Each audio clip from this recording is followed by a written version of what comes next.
L'œnologie n'est pas à la portée de n'importe qui, mais au salon des Coteaux du Loir et des Janières à l'Épau, le grand public peut se prêter au jeu par cuvée de 8 ou 9 personnes, gratuitement. C'est une initiation à la dégustation, donc c'est les bases de la dégustation.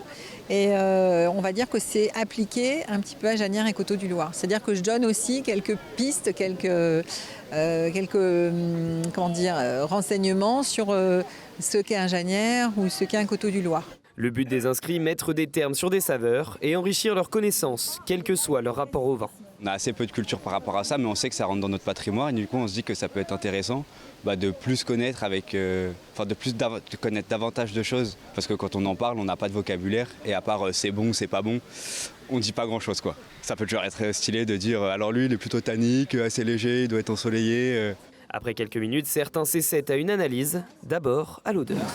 Résine du bois. Ah non, pas résine, j'aurais dit sève. Puis au goût, et même si leur appréciation n'est pas toujours exacte, les participants passent du bon temps. C'est amusant de chercher dans un vin des parfums. C'est amusant dans un premier temps et intéressant en se disant que si on continuait, on pourrait apprendre plein de choses. Et peut-être devenir œnologue ? Non, certainement pas.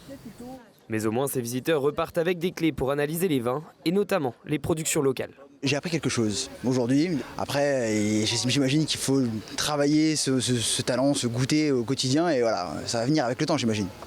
Et même si la vocation d'œnologue n'a pas été trouvée sur le coup, chacun aura apprécié une activité 20 sur 20.